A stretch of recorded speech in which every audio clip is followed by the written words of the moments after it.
este ciclo que yo amo y hago hace muchos años, muchos, porque nos permite encontrarnos con escritores, con creadores, y eso queda, por supuesto, en YouTube, en la web, está realmente. O sea, nosotros no estaremos que sigue el ciclo, pero bueno, de otra manera, pero nos permite encontrarnos con pensadores. Dora Barrancos, ustedes la conocen, cómo presentarla. Fundamentalmente diciendo que es socióloga, que es historiadora y que es feminista. Y yo podría agregar que tiene un talento extraordinario y que cuando vos ves su libro, por ejemplo, hay uno que repasa la historia de las mujeres, uno aprende una barbaridad, disfruta una barbaridad y entiende mucho, pero mucho más el mundo en que vivimos. Ahora me sorprende, no es un libro de Dora Barrancos, es un libro sobre la vida de Dora Barrancos, una vida muy rica y una vida donde también existió la dictadura y existió el exilio y existió salir corriendo antes de que me maten, ¿no? Hablo como si fuera Dora, ¿cómo estás?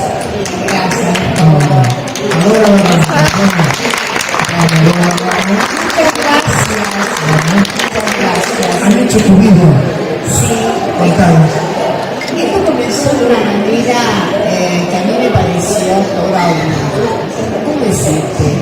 Algo que no tenía crédito posible, porque estas dos queridas personas, Karen y Verona, yo las hice discípulas, ex discípulas, grandes historiadoras, un día me dijeron, queremos hacer tu biografía. Y yo lo tomé medio como tarana, medio con una, ¿cómo decirlo?, una confianza crítica sobre mí misma.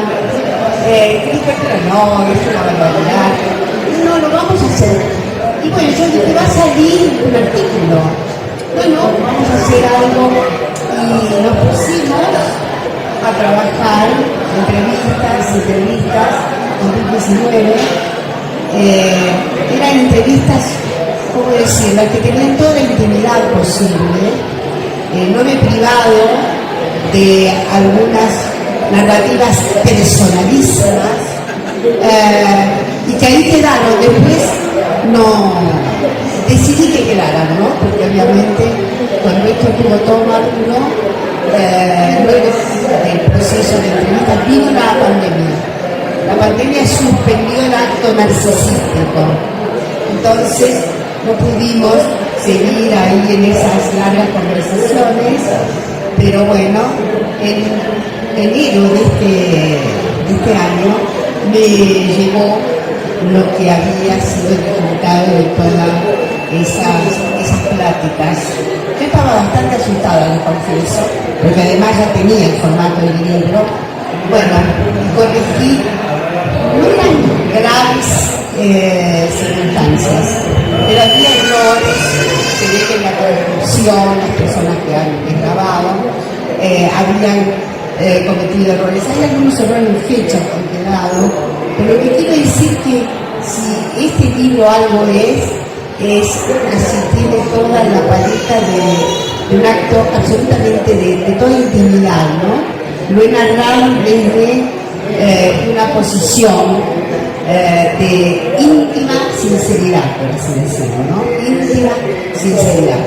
Así que bueno.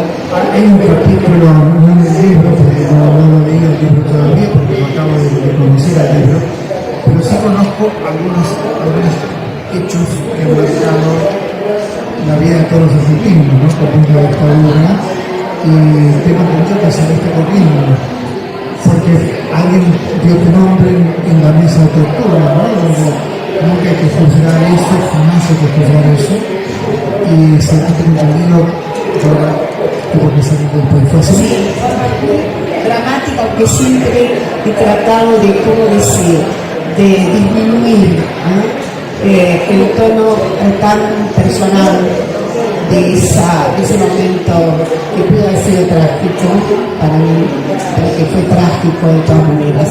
La verdad es que lo cuento sucintamente.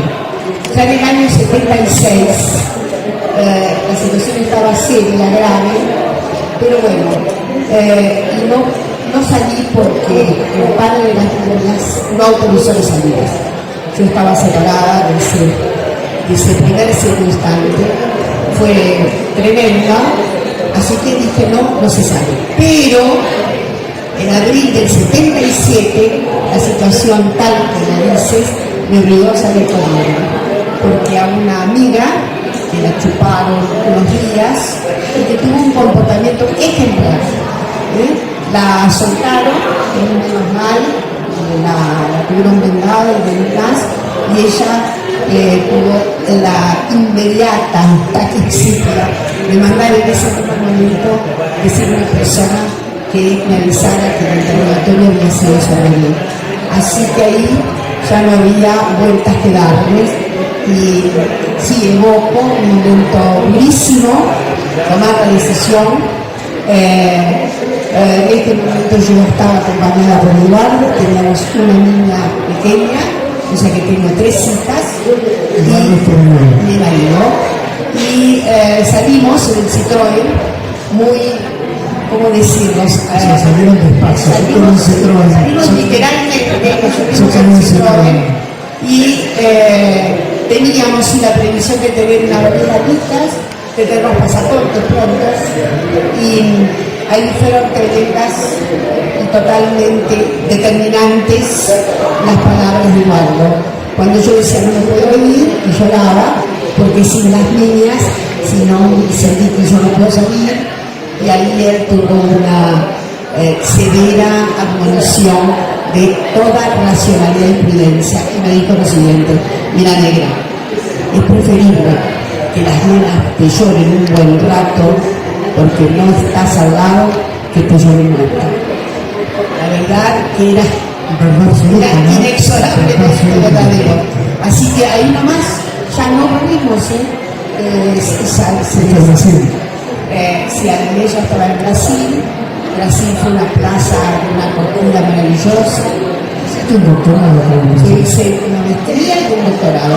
El doctorado, en realidad, lo hice ya, yo volví en el 84, tuvimos 8 años, y había hecho la maestría, preparé mi tesis de maestría, y había quedado ya muy enganchada con lo que era el doctorado en historia, que era mi asignatura pendiente, de base soy socióloga. Y efectivamente ya llegamos a la Argentina, había hecho una serie de cuestiones, ya estaba muy dedicada a la investigación, de modo que la Universidad de Campinas, la UNCAM de Brasil, me acogió con esas circunstancias que son muy de Brasil. Los doctorados no tienen la amplitud demográfica nuestra, ahí se hace una selección, son muy pocas las plazas, pero Campinas tenía previsto la recepción de personas del extranjero, de latinoamericanos. Tu orientación fue siempre el feminismo. No, ya sé que no en cuanto a la carrera, pero sí en cuanto a las ideas. El feminismo, Eso siempre tuve una teoría íntima que prefigura, una subjetividad prefiguradora del feminismo. Porque como ustedes pueden saber, siempre fui muy cocorita, y sobre todo no soportaba las injusticias. Pero no soportaba las injusticias en general, la injusticia en su dimensión existencial. Entonces siempre salía con una espada flamígera, y sobre todo, ahí sí ya es un indicio claro, me preocupaba muchísimo la denostación sexual que sufrían las mujeres, ¿no? Era tan común que varones muy progresistas, la primera cuestión que construían con otro varón era cómo se había levantado a fulana de tal, ¿no? Y en eso había una respuesta mía de mucha indignación, ¿no? De gente que ha sido feliz, que resulta que sale a denostar a la persona porque había tenido una encuesta sexual. Eso, lo mismo también, tengo un apego a la justicia que tenía que ver con... Hace poco vi una película italiana que no me acuerdo el nombre, la película, muy buena, que tiene que ver con cuando las mujeres empezaron a votar en Italia, en el año 46 creo, o 44. Sí, exactamente, siempre habrá un maligno. El maltrato a la mujer que en esa película, yo no lo puedo creer. Ella se despierta y le dice buen día, le dice el marido, y el marido le pega. Sí, ¿sabe que también En Argentina se vota a partir del año 52 con Evita. 51? 51, 52 fue Evita, era la ley del 47, y se vota en el 51. Sí, pero la película de Italia me quedó con enorme ganas, porque estaba invitada a una suerte de abajo de mí, y no pude ir porque tenía un viaje. Si tuviera algún ataque negro, se lo voy a Sí, decir. por supuesto. Hay una película que narra justamente los trastornos en materia de derechos políticos en Suiza. Los cantones alemanes en Suiza eran más machistas que el cantón, por ejemplo, ¿verdad? Los que hablan, por ejemplo, francés, ¿no? Eso me llamó mucho la atención porque, primero, les voy a contar por qué digo Suiza. Y Suiza fue el último país europeo en la que se acertó la conquista de los derechos políticos de la mujer. ¿Y no te impresionan algunas letras de tango? Claro. Ahora, no se impresiona y las de Bolero ni te digo. Los tangos son geniales. Y es que hay una cosa sobre la que alguna vez me invitaron a hablar y no la escribí, pero digo que es paradójico el macho del tango. El macho del tango es paradójico, ¿sabes? Muy poco macho. Porque al mismo tiempo tiene una debilidad, casi llora, se pasa llorando. Vuelve a la casita de los viejos. Vuelve a la casita de los viejos, o sea que es una paradoja de esa figuración tan masculina. Es un llorón, ¿no? Tampoco nos trata bien a los hombres. No. No se sabe que es condición del varón de sufrir. ¿Por qué? Así. Tiene toda la Bueno, razón. ahí hay una exigencia que también nos está dando, la tremenda exigencia de una exterioridad de la masculinidad. No sufra, no llores en público, no te emociones, es terrible, ¿no? Por eso las feministas queremos también liberar a los varones. Queremos liberar a los varones de la tremenda ¿cómo se llama? La mochila, gracias.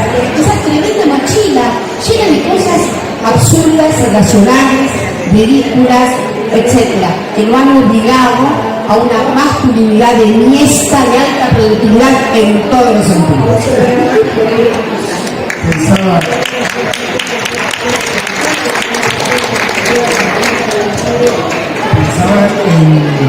en todo tu obra. No es editora, pero hay bastante, ¿no? ¿Cómo ves este momento delirante que estamos viviendo, absolutamente delirante, con un gobierno que es el peor gobierno de la historia de la democracia? No hay nada peor que lo que estamos viviendo. ¿Cómo puede ser que en este país donde hemos ganado tantos derechos ocurra lo que ocurre? ¿Y qué pensás del feminismo de esta coyuntura? Acá una querida compañera dice que estamos en una unión distópica. ¿Cómo? Distópica, lo que estamos viviendo es distópico. A ver, es cierto que esta figura se pudo comprar basándose en elementos muy raquíticos del sentido común, muy raquíticos, elementos raquíticos del sentido común. El sentido común dice, ay, los políticos son, en fin, ese elemento fue consagrado como una circunstancia normativa mayor, etc. Ahora, la verdad es que voy a decir algo que digo en algunos últimos textos y que digo sobre en conferencias. Miren, no son liberales, no son liberales. No son liberales, son fachos. Son neofascistas y además tienen con una correspondencia planetaria con los neofascistas del mundo. De hecho, el presidente se va a la asamblea de Vox, ¿no? Bueno, para que ustedes tengan una idea, el programa Vox, que es un programa vertebrado del contrafeminismo, tiene una serie de capítulos, el programa de Vox. Y el capítulo que se dedica a la familia, no recuerdo si es el número 80, el artículo 80, no sé lo de. Comienza diciendo derogación de la ley de violencia de género por discriminatoria. Derogación. La violencia se ejerce sobre todas las criaturas humanas, por lo tanto no tiene que existir una vertiente superior en materia de afectación sobre esa vertiente. Algo, bueno, pero lo mismo pasa, yo le voy a contar. Lo conocemos, vino un elenco de expertos, el elenco de expertos que vino, y bueno, y pruebas al canto, Bolsonaro en vez de Lula, ¿no? Bueno, vino, si mal no recuerdo, estuvo, pero estuvo un personaje que en realidad es todo un problema para la Unión Europea, que es Víctor Orbán, el primer ministro de Hungría. No, ese es del libro. Entonces, es del libro. Ustedes no saben lo que este tipo Orbán ha ido ganando sucesivas elecciones, bien.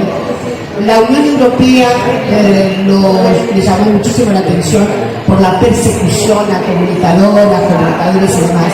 Pero lo que quiero decir, una de las peores cosas que ha hecho es efectivamente eliminar la enorme mayoría de derechos de las mujeres. Y en la Constitución, que es creo que del 2010, un poco menos, está absolutamente permitido, legitimado, que los honorarios, los salarios de las mujeres sean menores que los de los varones. Así que la verdad es que eso se da muy mal, inclusive con los acuerdos que tiene la Unión Europea contra la violencia. Pero fíjate que está a punto de ganar las elecciones Trump, por ejemplo, se vuelve a Trump. De hecho, abuso sexual, pagarle a una prostituta para que no hable, todos los delitos lo cometió. Y van y lo votan. Sí, bueno, hay que ver qué es lo que pasa todavía. Sí, todavía digamos, no hay que sentirse más desvalidas, sobre todo, porque creo que nosotras estamos, particularmente nosotras, la ley de base tiene unas cuestiones brutales de retrocesos en términos, no hay dimensión que no haya sido afectada por la ley de bases. El DNU les digo, pero la ley bases es sancionarse, aunque ahora salió con mucho cajoteo, vamos a ver qué pasa. Miren, tiene algunos aspectos siniestros. Por ejemplo, por la suspensión de la moratoria. La suspensión de la moratoria significa que la mayor cantidad de beneficiarias es muy subrayada, porque es mayor la cantidad de mujeres. Por una razón elemental, porque han tenido siempre una extrema fragilidad en el contrato. O sea que la precariedad laboral la han inaugurado históricamente las mujeres, aviso por las dudas. Entonces, la imposibilidad de construir una carrera laboral ha permitido que justamente sean las primeras beneficiarias de la moratoria. El monotributo está ahí en agua de borrajas, bien recordado, porque se han dado unos días, es un crimen, el monotributo afecta muchísimas mujeres de las economías informales y demás. Otra cuestión, el problema, bueno, en el fondo lo que quieren en realidad, si se analiza bien, es el aniquilamiento del Estado, en todas las, pero público, de todos los públicos, de todo lo público. Nos puede recordar algo con relación a las mujeres. Miren, el apartamiento por alumbramiento lo tenemos consagrado por 90 días. Depende de los convenios. Hay convenios excelentes colectivos que han llevado a un aumento considerable. Universidades que permiten hasta 6 meses. Bien, en la ley bases para todo el empleo público y privado se dice que, por supuesto, son 90 días. No se pueden tomar la licencia, no se puede tomar antes de los 10 días de fijado la fecha de parto. Yo creo que hay que estimular claramente a que haya una gran falacia respecto del día del parto, se entiende lo que quiero decir, ya que en realidad el presidente interrumpe gravemente toda la noción de derechos fundamentales, la interrumpe. Bueno, y lo que pasó con los trenes esta mañana, eso es lo que pasa cuando el Estado abandona. Pasa eso. Venían avisando que no funcionaban las señales, lo venían avisando los sindicatos, los trabajadores. Nadie le dio pelota. Bueno, chocan los trenes. La trabajadora lo avisó y dijo: hay altísimo riesgo de una catástrofe. Altísimo riesgo. Bueno, no sé cómo ha salido la situación finalmente. Bueno, por suerte aparentemente no hubo ninguna persona que falleciera, por lo que yo sé. Por suerte, por suerte el conductor había disminuido notablemente la marcha, se dio cuenta de que estaba en fin. Bueno, mis productores me quieren matar porque tendría que terminar hace 15 minutos. Así que bueno, hay que leer todo lo que haya escrito Dora Barranco. Todo lo malo y perverso que he hecho está ahí también. Y hay que leer este libro y pensar siempre que este gobierno viene a quitar derechos. Esto es muy importante decirlo una y otra vez. Vinieron a quitar derechos. Ese es su proyecto. Y es lo que están haciendo. Ese es el proyecto. Sí.